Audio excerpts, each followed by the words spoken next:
Welcome to Voice Unbound, the podcast where silence is shattered, healing begins, and your true voice finds freedom in Christ. I'm your host, Laura Ard, and if you've ever felt like your voice has been silenced, your identity lost, or your confidence shaken, this is the space for you. Here we'll dive deep into stories of healing and the power of God's truth to restore your voice. Together, we will explore how to reclaim your identity in Christ and walk in the freedom He offers. Each week, we will share stories and conversations and practical tools designed to help you find healing, renew your spirit, and boldly live out the purpose God has for you. Welcome. Let's get started. Welcome to Voice Unbound, where I get to bring women on to use their voice. And a lot of times, and I say this probably every time, but I want it to really sink in because I think more for women. I know it happens to men as well, but we go through periods of our life where we start allowing our voice to be silenced. We start not speaking our truths and we hold back. And sometimes it's because of shame or something's happening in our life and we don't feel we should speak up about it, and we just start taking it, whatever anybody says, and just letting it pile on us and pile on us. And, that I was there. I've been there, done that, and let my voice be taken. And I've stopped and realized my voice is valuable, my voice, my story. And so that's why I bring women on to share their stories, because everyone has a story and something has happened in their life and how they've come out of that. And, I'm faith-based and I love Jesus. And I always love to bring that in, how Jesus brings us through these things. While he's there in the depths of what we're going through, he also brings us through it and shows us that all things are possible with him, right? So today I'm so blessed to have Cindy on, and I want her to share her story. She shared it with me in a pre-call, and we met online. There's a thing you can go on and get podcast guests, and she offered to be on, and we did a little pre-call, and I just connected, and I just loved how she has walked through this because she didn't have to. She could have stopped and said, I'm done. This is too much. But Cindy didn't do that. So, Cindy, welcome to my podcast today. Hi, Laura. Thank you so much. It's a pleasure to be on. It really is. I Awesome. love the opportunity that you give for women to have to speak their voice and how they, you know, work through these tough times in life. Yeah. Yeah. And you're coming from California, right? Yeah, sunny Yeah.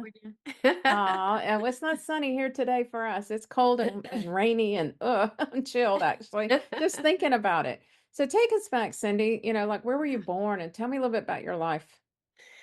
Well, I was, honestly born in California in just a very beautiful family. I'm very blessed to have a family that just played a lot, worked hard, nurtured each other. I have a brother and a sister.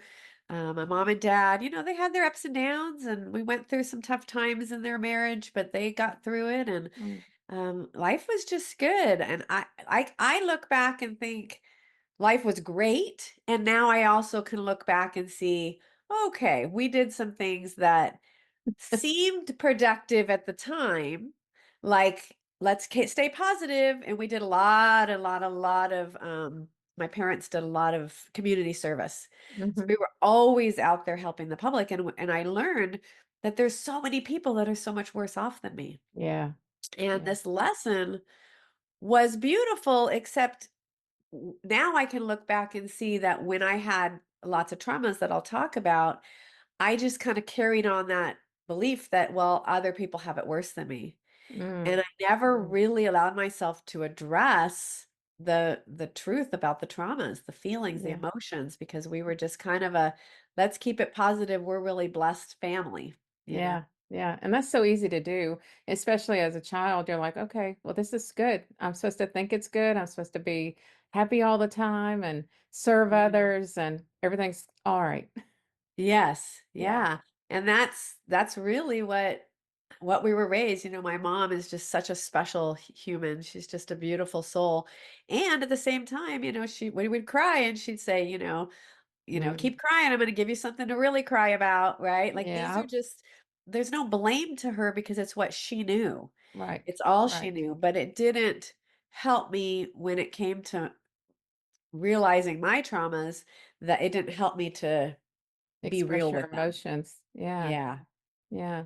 Yeah. So, did you go to college or anything like that, or? Yeah. So, I don't know when you want me to start talking about the allergic reactions, but Yeah. at Well, when 15 did that years, start? When did that so start? at 15 years old, I suddenly became allergic to everything, all Mm, animal life, most plant life, most foods, and most chemicals. mm, And I lived that way for 34 years. And during that time, met my husband. He had two kids. I had one. We had a combined family. I went to school, graduated from college, got married, and we made it work. And every mm, time I would go down with an allergic reaction, my family would jump in or his family would jump in and the kids would be taken care of and we would all just, love and support each other and Cindy's back up on her feet. Okay, let's go again. My allergic reactions were manifested physically on my skin, so very, very mm. severe rashes and lots of itching and burning of the skin. And it was really, really intense and severe. And it went on forever. And doctors just kept saying, I adopted the model that I won the allergy lottery, and Yeah. that Yeah. I'm allergic to the world. These are the stories I used to tell my body, while I live this life, like I said, joyful, Mm. happy, grateful, feeling like, well, other people have it so much worse. I got to just suck it up and deal with Yeah. this, Yeah. Yeah. And so it wasn't until age 48, and during that time, also I lost my dad at age 24. I had my baby. This was before I met my husband. A lot of things happen that change the way you think about life and change hormonally and Mm-hmm. physically your body. So Mm-hmm. some of those things would really increase my allergic reaction. Mm. Um, when my daughter was 2, my doctor said, "You know what, Cindy? I just think you're in the wrong environment. You need to be in somewhere humid because it's so dry where you're at that it's just agitating your skin." Right. So I thought, okay, well, her biological father lives in Florida. Maybe if I live close, maybe he'll be part of her life. Yeah. And so I moved all the way to Florida. I moved my Hmm. daughter, and it actually became much worse, Oh, goodness. which I ended up finding out later. It's because I was so reactive to humidity. So Mm. going to Florida was not It's a just good idea. nothing but humidity there. Oh my goodness. Yeah. Right. So yeah, I just did everything I could during those years to try to take care of myself, to try to, stop the allergic reactions, but I never looked at anything emotional. You can tell if you're watching this video that I'm agitated and itchy, and it's because emotionally my body was responding physically to everything that had happened in my life. Mm-hmm. I just didn't know that for 34 years. And it wasn't until age 48 that my family and we went water skiing up at a place called the Delta. And it's a lake I'd never been on before. I'd been water skiing since 5 years old. Avid boaters, like this was our love of our life. And we went to this new lake, and within about 2 hours of being in the water, I was rushed to the hospital Mm. and had a severe anaphylaxis of the skin, all overreaction, and I never really recovered from that. Mm. Normally, I would have an allergic reaction like that, and it would take a week or two to recover, and And then I'd then be it'd back on clear my up. feet. But Mm. I never recovered. I just one allergic reaction after another. My world started getting smaller and smaller and smaller, and I got to the point that we sold our house and moved to the beach and took out all the carpet, and I didn't leave my home for 8 months, and it was just really, really, really Mm. scary. And, that's when at that time that I could feel my body and I knew I was shutting down, and my doctors were telling me that I had the liver of an end stage, alcoholic, and I didn't drink. I was allergic to Mm. alcohol. Oh my goodness. And I just knew that I had to do something different. I told my Yeah. husband, "My soul wants to dance, and it's gonna Mm. dance whether I'm here on earth or not, Yeah. and I need to make that choice." And so I said, "I have to go a different route. I can't just keep going back to Western medicine, doing the same thing I've been doing forever." Right. Because it has done nothing. No, it hadn't helped me at all, Right. in all those years. So I sought out a functional doctor. I flew all the way to New Hampshire and met with Wow. Dr. Gosh, I'm drawing a blank on his name right now. He's a very well-known functional doctor. But anyway, I met with him, Mark Hyman, Dr. Mark Hyman, and I sought out God and I sought out a spiritual teacher and just said, show me, tell me, what am I learning? What am I missing here? Right. Because I knew that there was a piece that I had never ever really like looked at or implemented before, and that was the religious piece. That was Mm, the God. That was mm. allowing God to help me. I was a very faithful person in that when things were great, I always thanked God Yeah. and I was so grateful. And when things were hard, I just tried to do it all on my own. You didn't have him included in it. Yeah. Right. Yeah. Yeah. Oh, Yeah. So it was during that journey, during that path, that I learned that all my allergic reactions were actually my body's way of screaming at me to heal trauma. So at age 6, I had been molested by a neighbor and had completely suppressed that. mm, At age 14, I had been group raped. So I had been given alcohol for the first time ever, and it mm, was Everclear. And anybody that knows alcohol knows that Everclear is like one of the highest proof, I mm. guess they call it, Yeah. alcohols. And I passed out and I woke up naked in a forest with 4 or 5 guys on me. And I say possibly 5 because I'm not sure if the person that I was with and trusted was participating or just watching. I don't know. Yeah. Yeah. Um, and then at age 15, I was raped again. And then that was when everything, my body just said, enough. I'm going to protect you from the world by keeping you away from everything. Oh, wow. So Yeah. that's what I learned was that for me, my traumas didn't impact me mentally like most people. Most people, yeah. It impacted me physically. And so I was able to be happy and joyful. And I had suppressed the 6-year-old trauma. That didn't come out until 3 years into my healing journey. But the 14-year-old trauma, I remembered everything from the moment I woke up. Mm, And I never said a word to anybody, not one soul. I told my girls, your mom had a lot of trauma. You do not want what to happen to her. I'm not going to talk about it, but was lucky. I came away unscathed. That's yeah. what I used to tell them. Yeah. And I didn't because all these allergic reactions were my body's way of saying, this is as dangerous. So basically anything that was in my surroundings, which is why I was in Georgia, which is why when I went to Florida, the humidity was so bad because rain, humidity, grasses, trees, basically, like I said, all plant life, animal Yeah. life, all of it that was in my surroundings or in my digestive system during my traumas became a threat. Mm. Yeah. So, are you allergic to all the different foods as well, or is I it? used to be. Yeah. Yeah, So I'm no longer allergic to any of it. that's But yes, awesome. I was allergic to most foods. Over the years, the allergies became worse and worse because what happens is the more reaction I had, the more I feared having a reaction, the more my brain said things weren't safe, Yeah. right? And Yeah. that's why the older I got, my world got smaller and smaller and smaller because my fear started to take over as well. Mhm, mhm.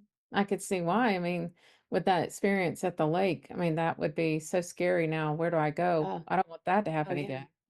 Yeah. Yeah. And Horrible. so, what is it now that you're doing that you feel like you've gotten things at a better control? And you say you're not allergic like to foods and stuff. So what I did, oh, my eyes. So my eyes are itching. I'm gonna share this part real quick just because it's really hard to control it. My body wants to cry. So I guess I'm nervous about being on this podcast, Yeah, which is so yeah. fascinating, my body. Um, but what I learned is that they weren't really truly allergic reactions. They were trigger responses from my body. So I went through a process called desensitization and I retrained my brain around my everything that I was allergic to. Mhm, So I first healed all my traumas and then I retrained my brain and around the triggers. So I am mhm. no longer allergic to anything, but my body still reacts physically to emotions. So like you can see me kind of agitated and Yeah, itchy, my eyes yeah. want to cry, and it's because I still like the process I'm in now, the healing part that I'm in now, and God's showing me is how to teach my body that I'm safe with my emotions, that my emotions aren't Yeah. a threat because Because I it's learned important early to on. work through those emotions and have them. I mean, you need to share them and you need to experience them and walk through them. That's definite. Holding them in is damaging.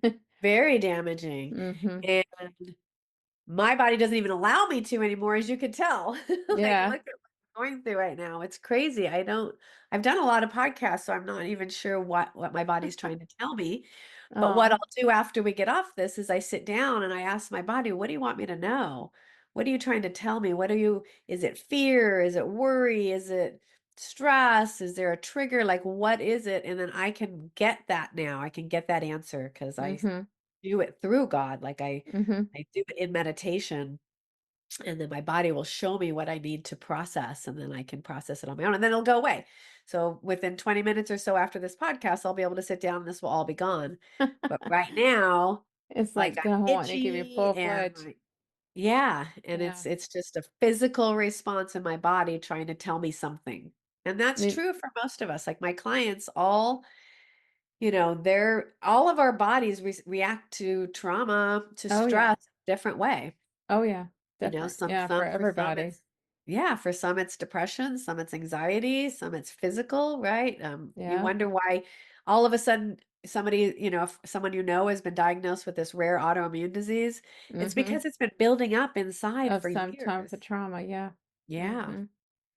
What about now you were saying, I remember when we were talking, one way that you help do this too is you'll go to bed and let your body Well, rest when and I was going through the desensitizations, I was in bed 4 days out of every week. So for 4.5 years, I was in bed for 4 days because with desensitization, you're releasing the trapped emotions that are in your body okay. and you're retraining your brain and your body's reaction to whatever you're desensitizing to. And you can Mhm. only do one thing at a time, which is why it took so long for me.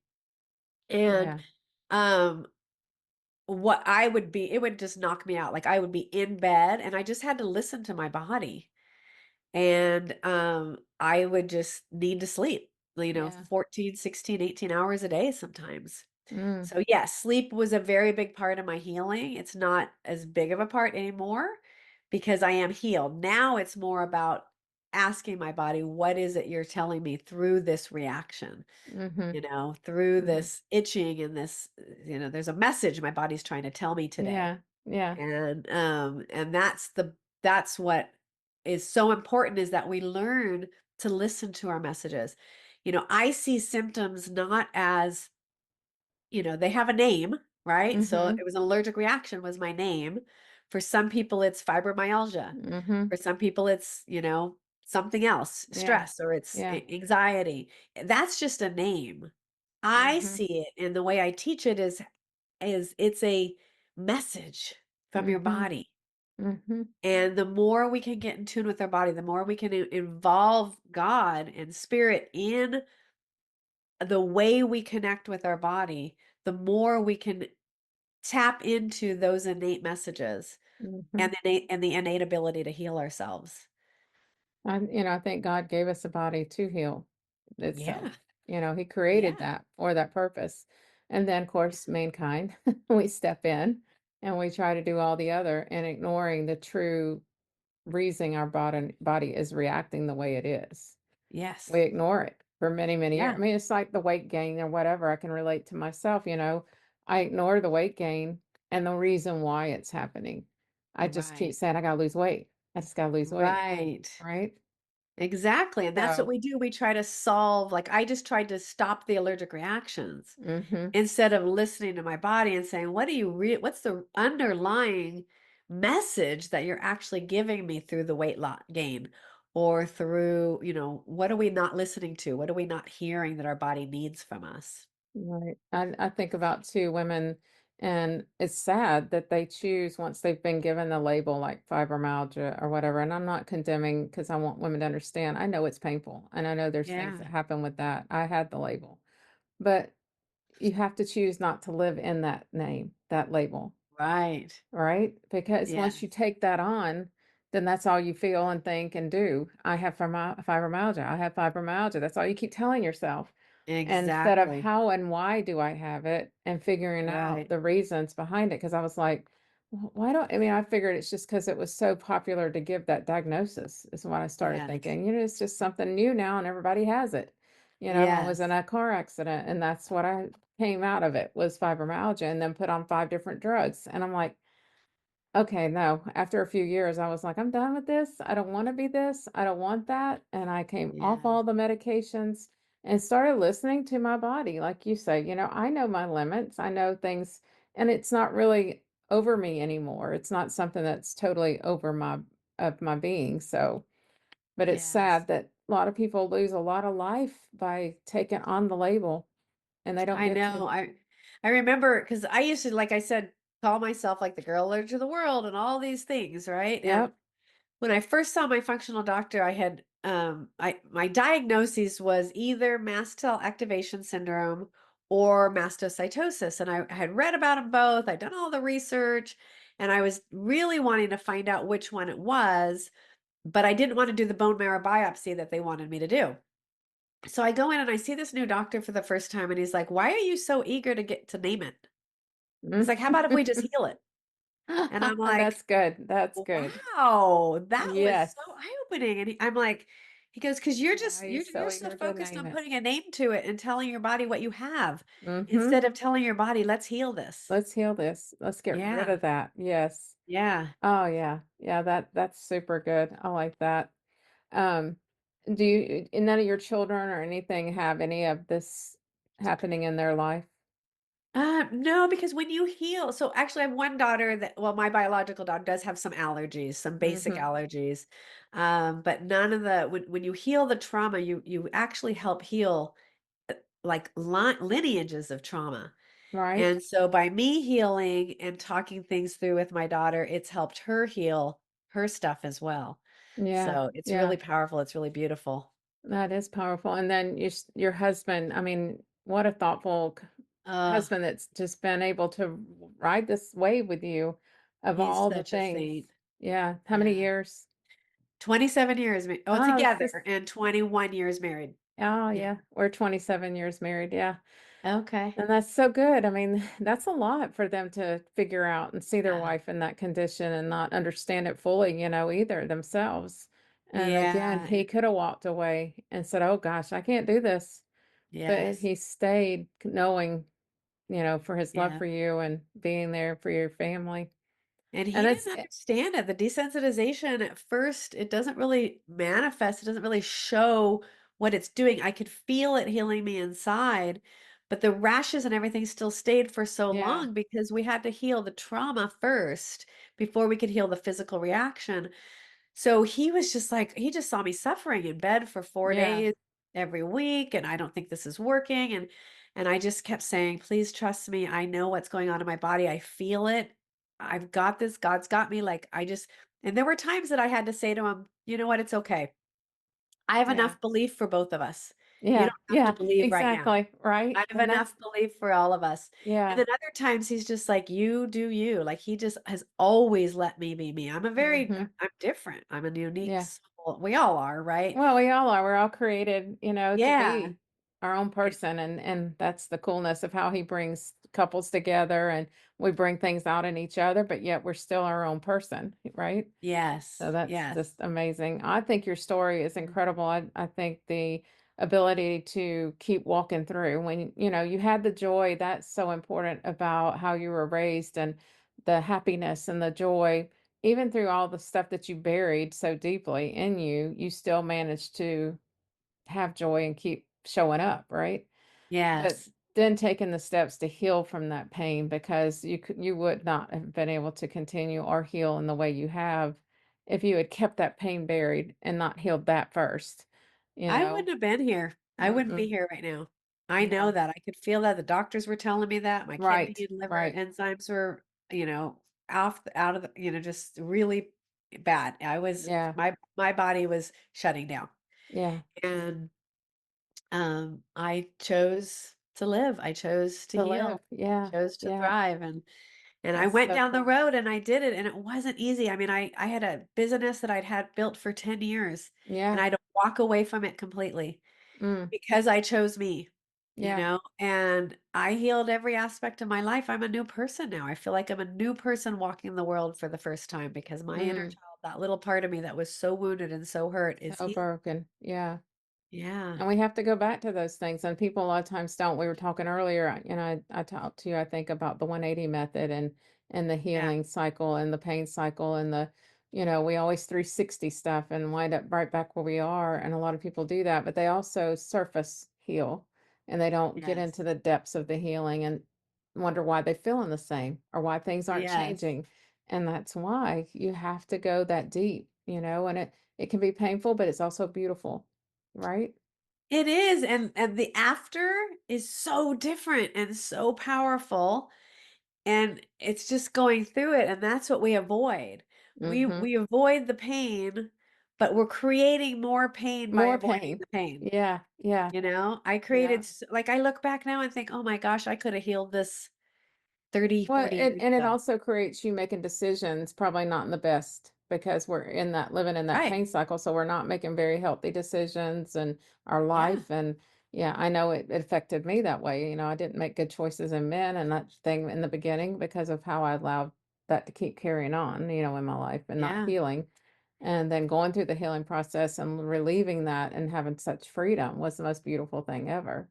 Yeah. I didn't realize how deep I had buried it because I'm a I'm always happy and smiling and great. And then it's like, oh, wow, I had put that so Yeah. deep. And when it came out, I just cried and cried and cried because I was like, I can't believe I did that.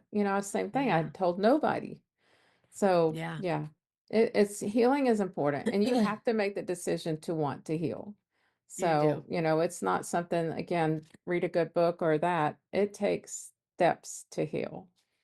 It Um, does, and it takes the willingness to put in the time. We can yes. all say that we're so busy, And but are we're always we're healing too too, busy for though. ourselves. I think we're always healing. There's different layers of healing, Yeah.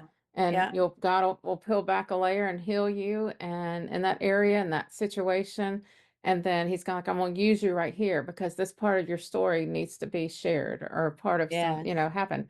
And then, okay, oh, now time to peel back another layer. We got to heal here now, and I think He just Yeah. keeps taking you up in that healing process. And Yes. it's just beautiful. As we were But I think talking, the key oh, sorry, I think go the key, ahead, Laura, is that we don't often enough take time to focus on us. right? We're so busy taking care of Yeah, everybody of else, everybody taking care of the else. house, doing our Mm-hmm. jobs, that we don't take that time for us. Right? And they're doing us a huge disservice. Mm-hmm. Yep. Our divine purpose is to love. And of course, love, He wants you to love yourself so that you can love others. Yes. You can't truly love people if you don't love yourself and take Yes. care of yourself. So, as we're Exactly. talking, I have scripture texts here and I just like shuffling them, and whatever comes up on top is our scripture for today. And it says, you will live secure and full of hope. God will protect you and give you rest. And that's Job 11:18. Love It's that. beautiful. So Yeah. tell me something that you like to collect. That I like to collect. Ooh, I collect rocks. We live near the beach, and Yeah, I just see these rocks, and like there's thousands of them, and all of a sudden one will just like pop be out. brighter than everybody, pop out, and I just have to take it home. So all my Yeah. plants have beautiful rocks from our local ocean inside the Oh, top of the plants. So that's so that's where I cool. like to put them. Oh, I Yeah. love that. I love that. That makes it so special that you have already got a place for them and how you can use them and it's so, Yeah. a lot of times we're like, how do you remember? I know. I remember right where I was when I picked that up. Exactly. Yeah. Yes. That's good. Well, I appreciate you coming on today. It's been a pleasure and I'll put all your information in the show notes if you'll send that to me so people can connect and learn more about this. I'm Okay. sure there's people that do need to understand the process of what you share with your clients and helping them go through it. So Yes. yeah, it was an honor to have Absolutely. you. Same. It was an honor to be here. I appreciate it so much. I'm grateful. Yeah. Thank you. Thank you for listening to this episode of Voice Unbound. My prayer is that it inspired you to begin your healing journey and reclaim the voice God has given you. If you're seeking deeper support, I'd love to connect with you. Schedule a complimentary call at voiceunboundcoaching.com, and together we'll explore how you can step into the freedom and identity Christ has for you. Until next time, remember, your voice matters, and through Him, it can move mountains.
Thank you for listening to this episode of Voice Unbound. My prayer is that it inspired you to begin your healing journey and reclaim the voice God has given you.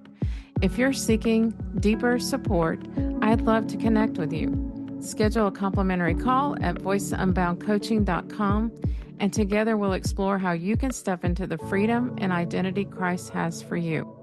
Until next time, remember, your voice matters, and through Him, it can move mountains.